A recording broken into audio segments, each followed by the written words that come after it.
Welcome to the final episode of our series looking at the temple. Thank you for joining me, Bry and Phil, again. And this time we finally get to the Holy of Holies. So I'll keep this week's intro short. Here is episode 6, the Holy of Holies.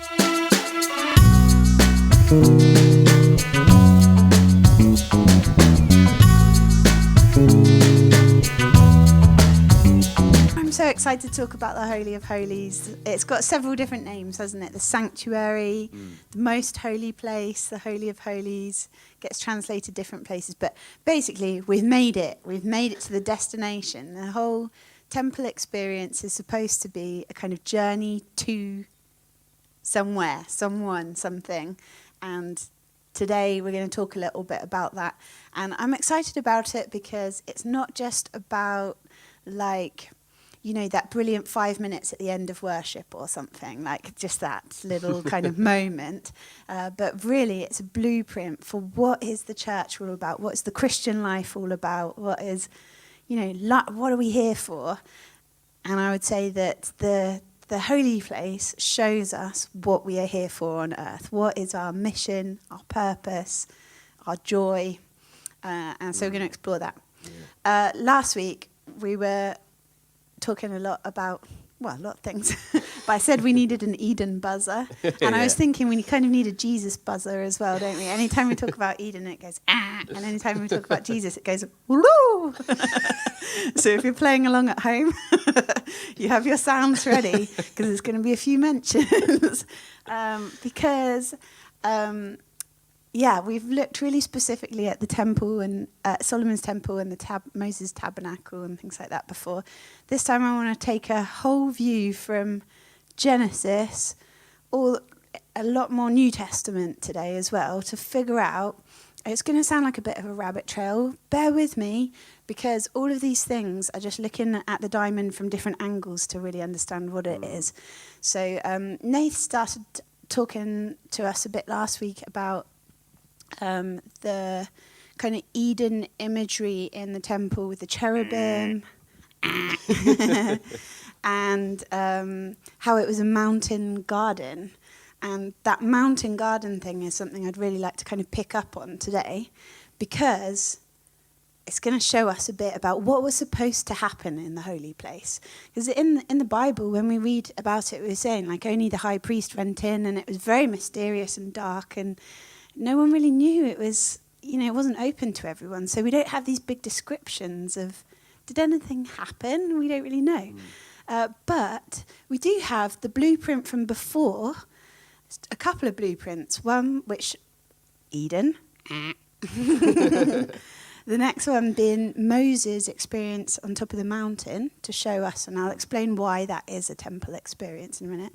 And then later on, we've got stories of Jesus having a mountain garden experience where the same sort of things are happening. And each one of these, when we kind of match them all up, there's so many similarities. It's a bit mind-blowing that these kind of things map onto each other to give us a more full picture of what is supposed to happen in that holy place.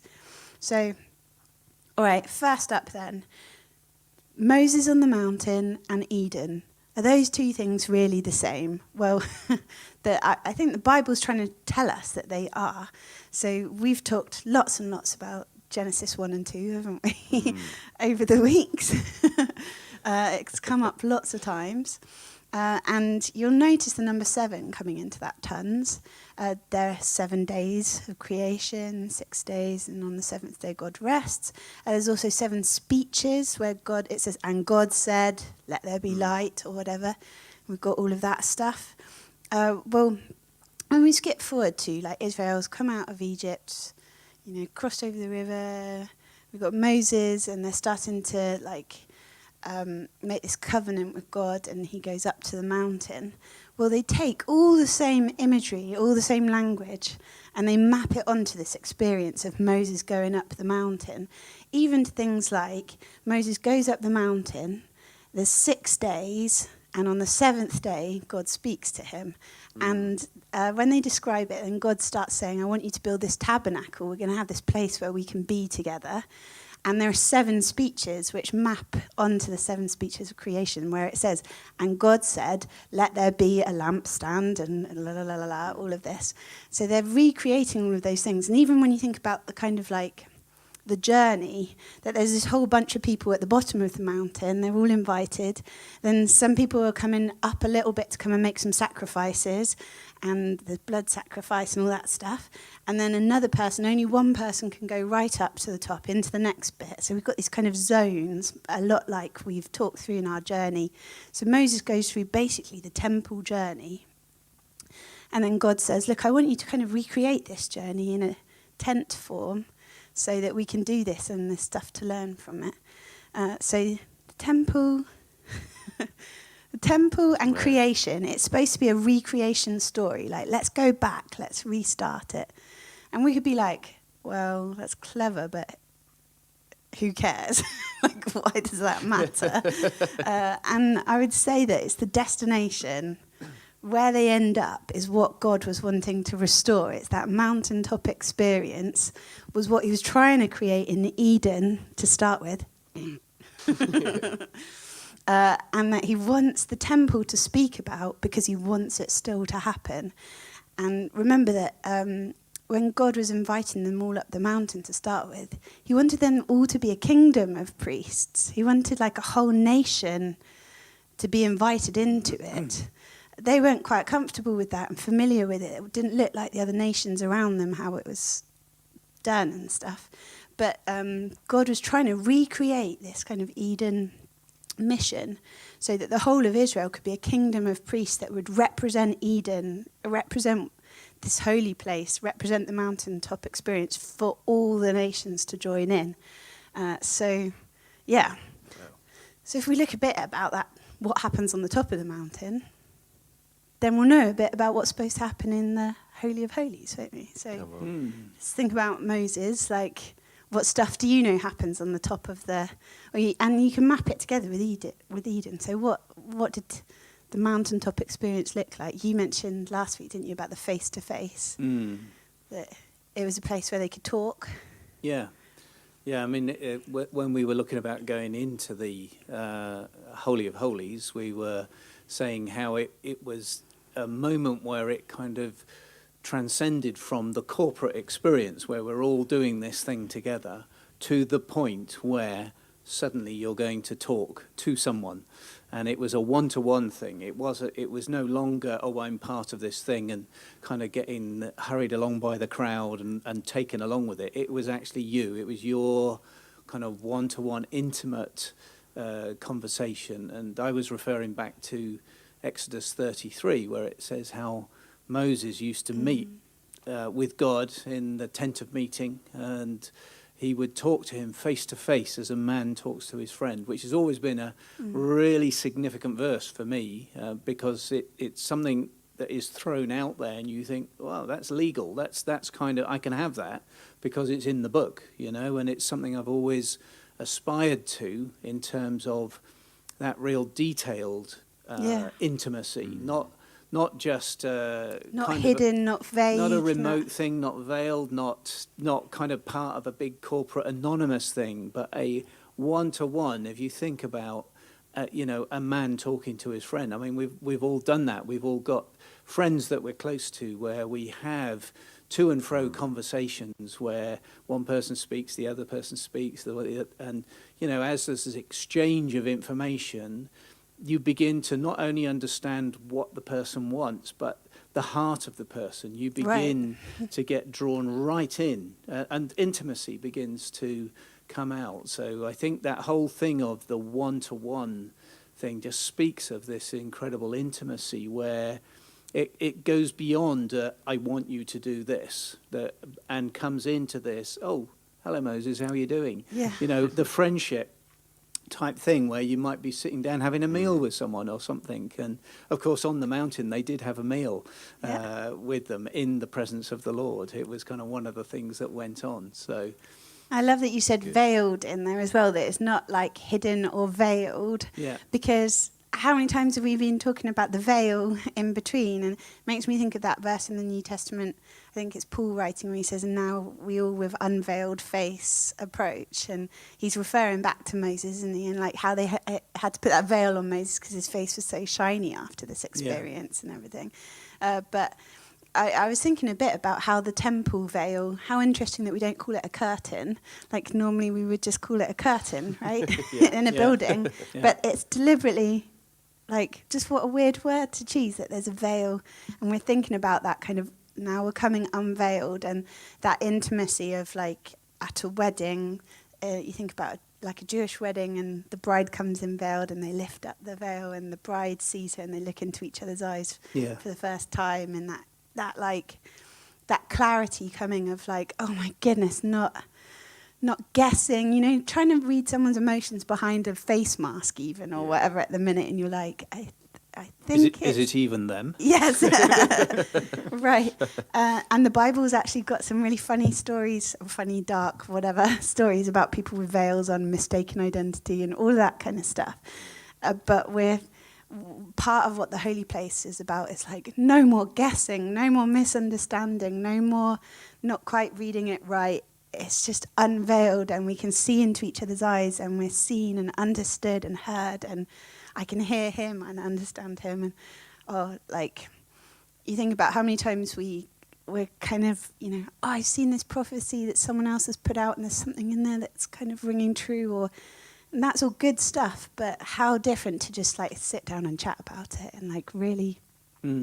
So that's one of the things, the holy place. I do wonder on that. You know, we've talked about this journey in through the whole tabernacle or the temple or whatever, and how often do we stop before we actually get into like calling through the curtain, the Holy of Holies? Yeah, it's sort of we can almost be satiated with all the activity of the inner and outer courts of things that are going on, because you know we're very practical people, aren't we? We kind of do things and all of that. But actually, there is this extra step, and this is me saying, I know what God's like. I've heard His voice. He's spoken to me, but there is still this kind of slight remoteness that goes on that my heart yearns for, is to get deeper in and really enter into this face to face. But I think sometimes with all the mechanism of stuff that goes on, we can literally be satisfied with the activity of the inner and outer courts.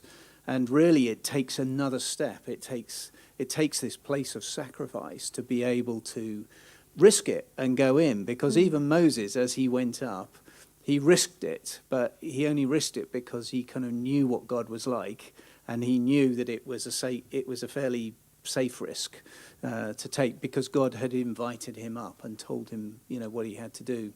Yeah. So, come on, this is where we're going. This is what we're made for. Yeah. That's what I say. Like, this was the purpose at the beginning. It's been modelled through the temple, and it's where we're heading. And there's another kind of aspect to that holy place too, which I find really, really intriguing when I was looking into it a little bit. And if you want to dig into it at a later time, then there's a guy called Mike Heiser who's got a podcast called the Naked Bible podcast. And he's written a book called Unseen Realms, and talks about this a lot. Really interesting.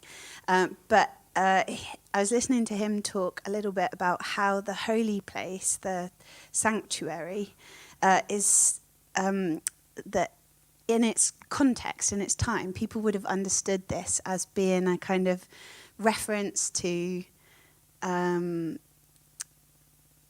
gateway to the spiritual world. That like Eden was supposed to be the gateway, and we've talked about this a little bit before. Eden was supposed to be the gateway between heaven and earth, the place where the spiritual realms meet the earthly realms and they overlap and touch. And that would flow through into when Moses is on top of the mountain, that he's kind of stepping into God's space in a way, that it's like this kind of holy, sacred space. It's a bit like, you know, when they go through the door into Narnia, and time works kind of differently, and the rules are different. It's winter there, and it's, you know, it's just different. You've stepped into something where the rules of physics no longer apply in the same way. And it's the same when we enter into the holy place. Psalm 68, a little weird one, says, all of Mount Sinai is in the sanctuary. So it's like a TARDIS moment that you step through. So you've got from this big outer court, the inner courts, you come through the door or the tent door or whatever it is, into this tiny little tent pit in the middle, but it's like the TARDIS and it's bigger on the inside and it contains the whole garden mountain.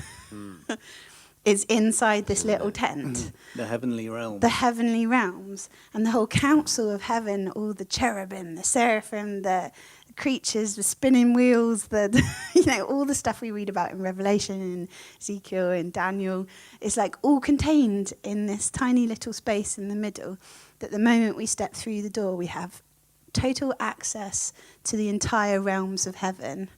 And everything that's the activity of heaven is right there on the threshold, and we step into it, and our rules, earthly rules, no longer apply, which is just, it's cool, isn't it? So, but kind of hard to get your head round. And again, it's like, what does that look like? You know, if I'm coming to church or I'm worshipping, or what does that mean? Yeah. So a good one I was thinking about is if we fast forward a whole lot to Jesus, and there's a fun game, play along if you like, try and find all the stories in the New Testament that think about all the things that happen in a mountain or a garden, and they'll be mapping on to this whole journey we're talking about. So much stuff in mountains and gardens. And you start thinking like, oh yeah, feeding the 5,000 and praying in the Garden of Gethsemane, and there's loads and loads. But the one I wanted to think about was, this is from Matthew 17, and Jesus takes Peter, James and his brother John and takes them up a high mountain by themselves, and he's transfigured before them. And his face starts to shine like the sun. So we're supposed to map this onto the Moses story. It's the same, like, a select group going up to this mountain garden, having this encounter moment, face shining like the sun, just like Moses did. And it's like they've accessed this heavenly realm, because like Elijah's knocking around up there, and like weird. All sorts of stuff that's just like, they've kind of accessed that space, and it's showing us a bit what that's like, and they want to kind of settle in and like, let's make a meal and we'll pitch some tents, and they're not quite sure what to do with it because this is really alien. The first thing to notice, I think, that's really cool is that it should only be Jesus that's allowed to access that, right? One person should be going up by themselves, but the first thing Jesus does to kind of inaugurate his, I'm going to do this journey publicly for the first time, but I'm bringing some people with me. That's just what Jesus does. That sums it up, doesn't it? I'm going, and I'm bringing you with me. Come on. So that's cool to start with. But they're all like, we don't know what to do up here, and there's a voice speaking out of the cloud, and bright glory overshadowing them.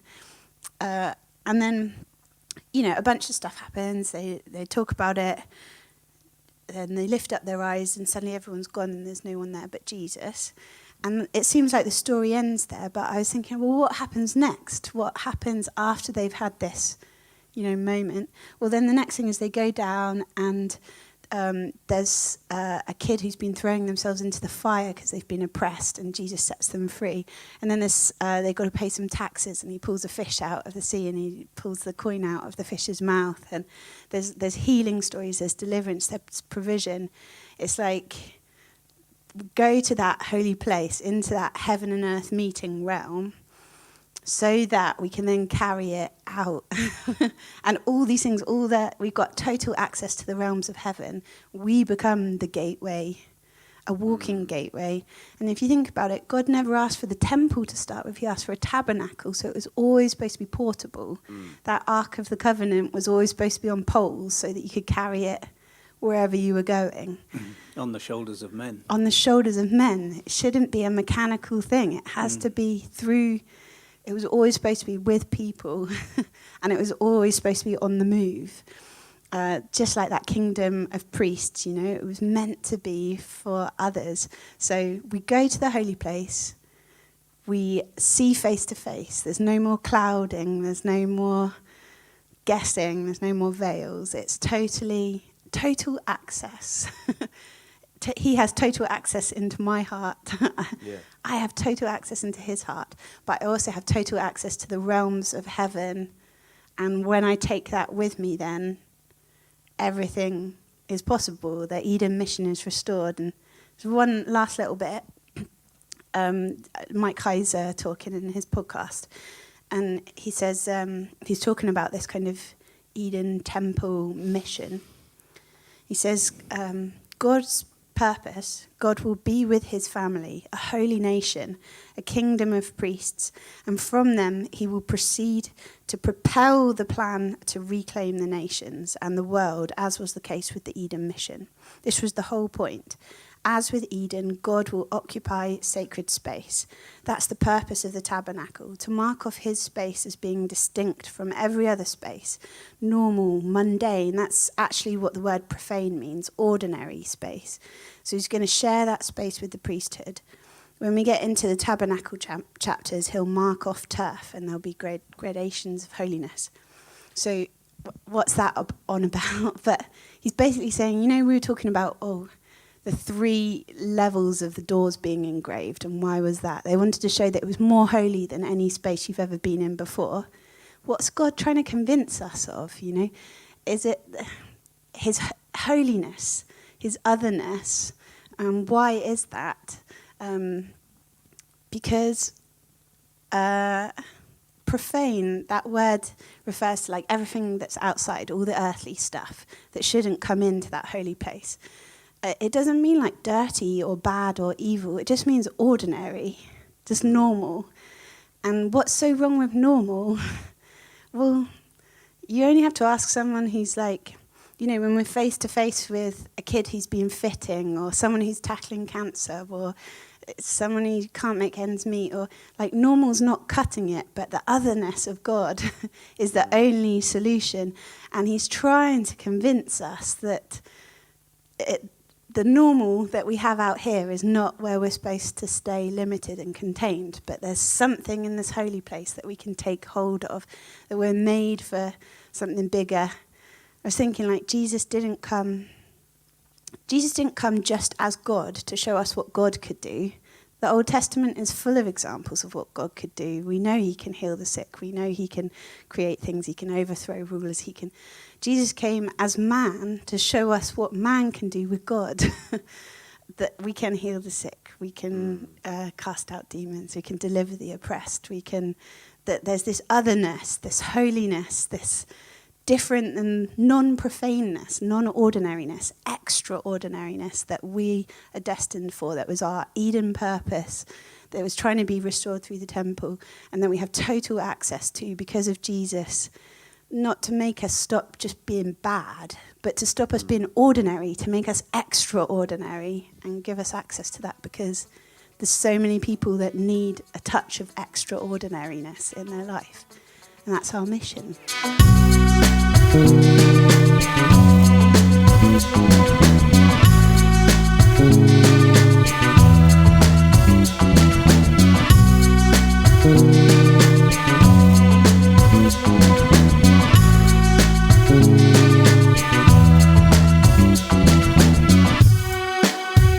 Well, that was the final episode of our series looking at the temple in the Bible.